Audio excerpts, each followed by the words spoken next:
Reddit, ask me anything. I am a person who's allergic to water. Ask me anything. The condition is called aquagenic urticaria. 3. How do you keep yourself hydrated?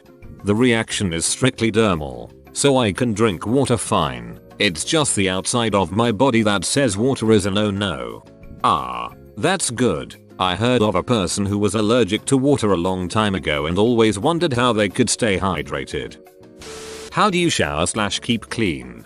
I shower 2 to 3 times a week, and I have to set aside special time to shower. I pretty much just have to deal with the reaction, and the most I can do is take acetaminophen to help with the inflammation. I usually take showers where the water is more on the cold side, because it helps slow the reaction rate in my case, giving me more time to wash my hair or shave my legs before I start breaking out in painful, itchy, red hives all over. What happens to your skin when it touches water? What do you do during rainy days to make sure you stay dry? I get itchy, painful red hives. They're so itchy that I have to scratch, but when I scratch they hurt even more. Rainy days I usually stay inside. If I have to go outside, my spherical shaped umbrella is my best friend, along with sweaters, jeans without holes, and boots. As much skin coverage as possible with the thickest material possible helps tremendously. What about sweat? Does sweating count as water? It sure does. Working out sucks and I never go to the gym because I'm too insecure about it. My god, I feel so bad for you. Don't. I'm totally used to it and it's a normal part of life for me. It's just a part of my routine at this point, really. Were you born with the condition or did it develop at some point? If so, when? And how did you find out? Developed over time. I just realized one day that I'm super itchy and hurting after taking a shower and asked my mom. Didn't know it wasn't normal until I asked her about it. Developed it pretty young, so I wasn't really old enough to realize, hey, this isn't right. Does it affect your thick skin too? Palm and bottom of your feet? No, areas with thicker skin are way less susceptible to a reaction. How about drinking water? Do you use a straw so that it doesn't spills? I love straws, but when one isn't available I am just super careful when I drink water. I'll try to clean it up as quick and as best I can when a spill does happen, but sometimes just have to deal with the reaction. Does sanitizers help? What exactly do you mean by sanitizers? Hand sanitizers? I don't know about your country, but we use alcohol-based sanitizers to avoid water hand wash. Oh, yes, that's one of the few things I treat myself to, is nice smelling hand sanitizers from Bath and Body Works, because using the $1 bargain brand stuff that leaves your hands sticky isn't fun after a while. I didn't realize this could exist. I'm not sure if even scientists have the answer, but I would really like to know how water can cause an immune reaction. Everyone is born with white blood cells that make protein antibodies that can attack random molecules. When one is activated, that cell divides to create enough copies for a person to be protected from a target. At least that is what I remember from my college immunology class. Since white blood cells are surrounded by water, and this reaction is limited to the skin, there must be another mechanism involved. That means skin cells have some type of adaptive immunity. Okay, so the hypothesis is that it's either a toxin in water, or that water reacts with something in the skin to make a toxin. According to one website, which I don't trust, there are only 35 people in the world with this disease. nmwikipedia.org link. Yeah, there's definitely more than 35 cases, lol.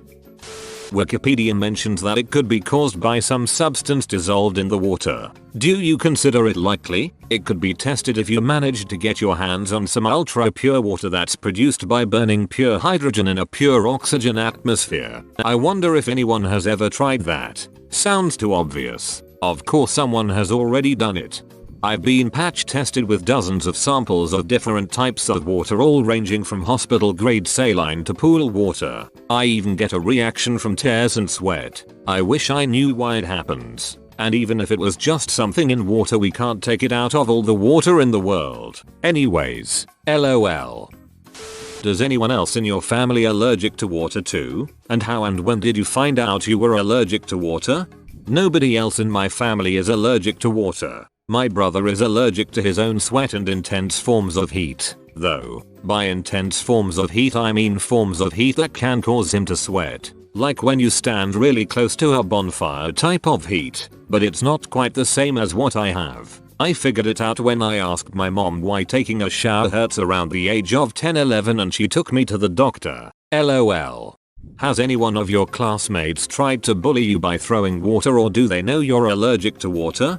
LOL. So here's a fun story. At my old job, I couldn't refill ice waitress because the ice machine had a steady stream of water dripping from the opening where we had to stick our arm in to get ice out. Did it once. Got an allergic reaction. Just to show proof that I am indeed allergic, and was told by the manager on shift that I did not need to do ice anymore. My next shift comes around and a closer, we will call her Chloe, puts me on ice duty. I go up to her and ask her nicely to switch me. She asks why. So I tell her. She says verbatim, "Well, did you tell a manager that, or do you just want to get out of doing your work?" I inform her that during my previous shift I had a reaction from the ice machine and was told by the manager on shift to no longer do ice. She goes and asks the manager who's on this shift, and the manager from the last shift never told the other managers. So I explain it to him. He texts the other manager, and that's that. I don't have to do ice. The whole shift Chloe is glaring at me.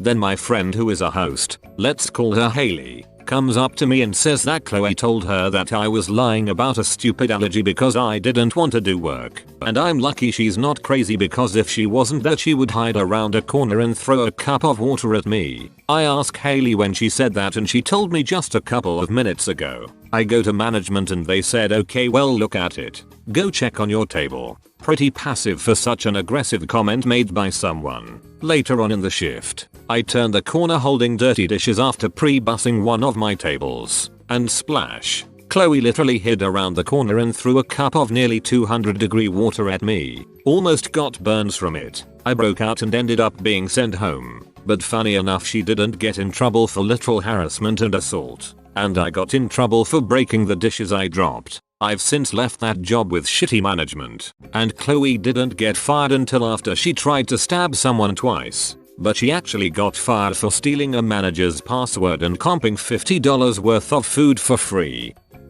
What happens when you say, you spill a can of Coke on ya? Do you just get sticky, have a slight reaction, or flame up heaps?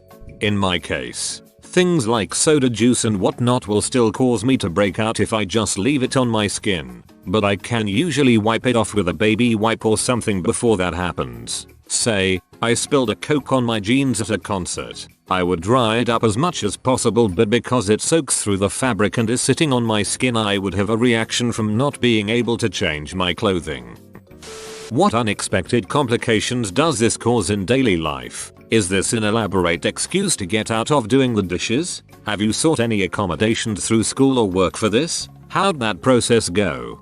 Haha, no, can't get out of dishes. At home at least. If my boyfriend cooks, I still do the dishes. I just wear those huge long rubber gloves. At work though, I've always worked jobs with customers, guests, patients. I get out of it because they don't want to risk me having a reaction and customers seeing it. I never actively seek out accommodations, but ask for them if I end up getting a flare up from something I have to do. I will always allow myself to flare up at least once at a new job, so that way they know I'm not lying. I understand that it's a very rare thing that most people have never heard of before, so I kind of have to force the proof out. I have cold urticaria. I thought I have it bad growing up. Your water urticaria put my condition to shame. While growing up, did you run into problem? Kids picking on you or purposely triggering your condition? Are there things that you wish you can do? Egg, swimming, bathing, etc. I do wish I could take baths. Comfortably at least. Sometimes I'll buy bath bombs for fun and just watch them dissolve in the water. LOL. I will go swimming only if I'm around people I'm comfortable with and if I've told them about my condition. Because I'm very insecure and afraid of being made fun of, I don't tell people unless necessary. I did tell a story underneath another comment regarding you asking about people triggering my condition. If you want to go read that. How does this affect your social life? Are you able to go to work, school? Yes, I still have a functioning social life. Getting invited to pool parties, the beach and stuff is kind of sad though. Sometimes, If I'm with people that I'm comfortable with and that I've told about my condition, I will go swimming. I highly enjoy swimming, but I'm very self-conscious of my allergy and just deal with the reaction of it. I swam at the beach for the first time in years for my 18th birthday this year. Since you're obviously not 60% water since you die instantaneously, what is the 60%? Oil? LOL. I'm still made up of water. It's an external dermal reaction. Bro, you made it to the end? You're a ducking beast. I'll cut you a deal. Smash like and subscribe for more curated content. It's free and that's a great price.